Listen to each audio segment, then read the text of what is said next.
I'd managed to find the sewers using just my ingenuity. That, and a huge library. A shallow sewer running from the brass bridge and then around the rimward edge of the patrician's palace.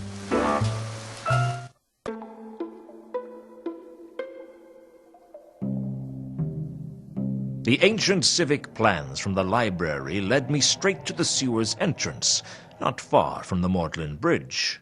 A relatively small tunnel was concealed beneath a pile of debris that must have accumulated over the centuries.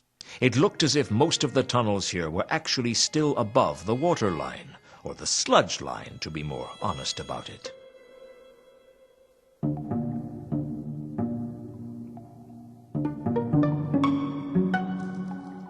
There were far too many niches for me to search by hand. It would take forever. Empty. I wasn't even sure it really was water. I didn't want to root around in the water.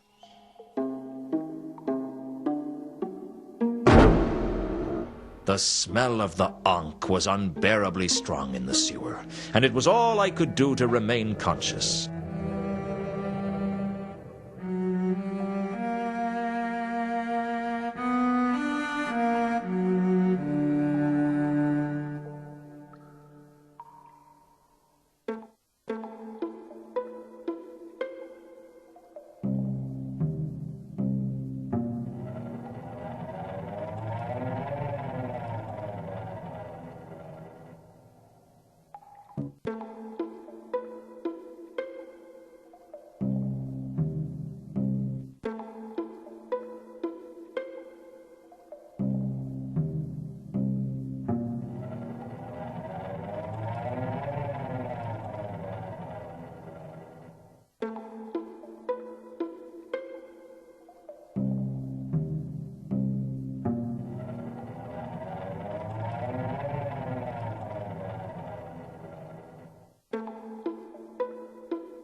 The trail that I had seen in the cemetery seemed to continue down in the sewers, starting at one of the pipes and disappearing into the passageways. It was almost drowned out by the smell of the Ankh, though.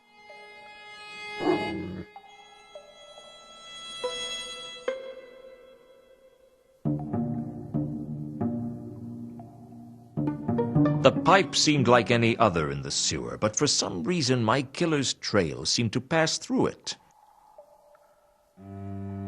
Looking up the length of the pipe, I could see a grill in the roof of the sewers, and I could make out the temple of small gods at the top.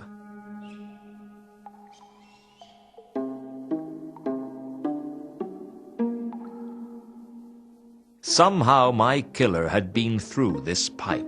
How he had suddenly got so small remained a mystery.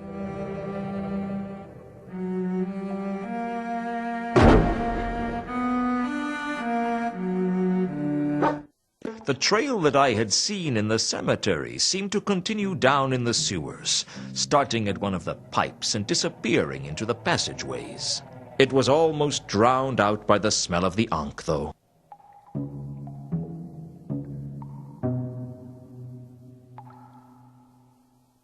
The lair was concealed in one of the sewer's many niches.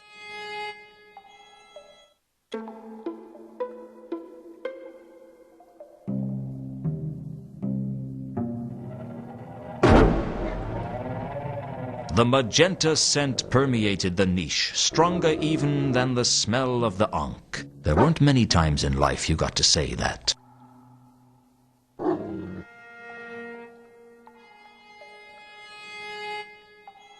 It was definitely the scent from the cemetery. I still didn't know what the coruscating static meant, though.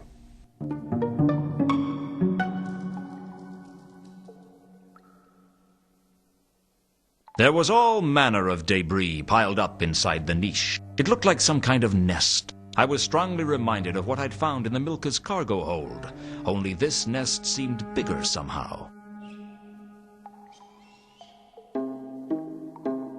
Was this the beast's lair? I believed it was, even though it was so small. Perhaps it had outgrown it. Amongst the garbage was some kind of pendant. The metal of the pendant glinted amongst the debris. As I stood in the alcove examining the pendant, I felt as if I wasn't alone. It was the same presence I'd felt in the Milka's hold. I could feel the cold touch of death upon me. It was a strangely light touch.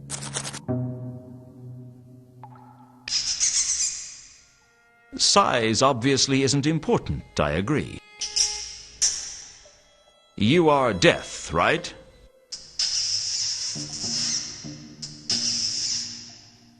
Rats have their own death? No offense, I mean, you're very, very intimidating. For a skeletal rat, at least. So what's your connection to the big guy? You're sort of like relatives, then. You probably get together for birthdays and hogwatch night. I'd like to see that. If you don't mind me asking, were you on the Milka before? I thought so. What were you doing on the Milka? Uh-huh. No, please, go on. Did you see anything? Well, I don't know, anything unusual. Anything else? Yeah, I saw that. And that's here? This is its lair? It can't be very big. That's not very comforting. But I guess that's not your job. Comfort, I mean. I wasn't suggesting you weren't good at your job. I've never looked at it that way before. I couldn't believe it. I was talking to a phantasmal rodent. I hoped he couldn't read my thoughts. He seems easily offended. So, what's it like being the death of rats?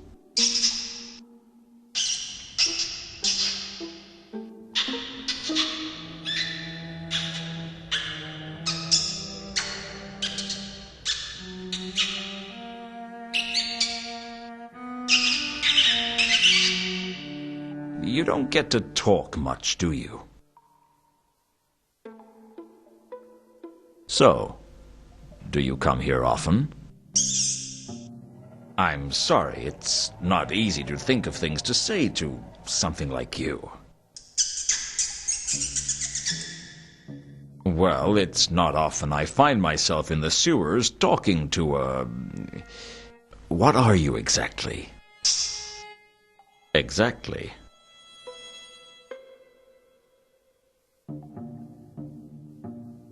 Do you think there's a connection between the creature who made these nests and the beast that killed Malachite and the beast that killed me?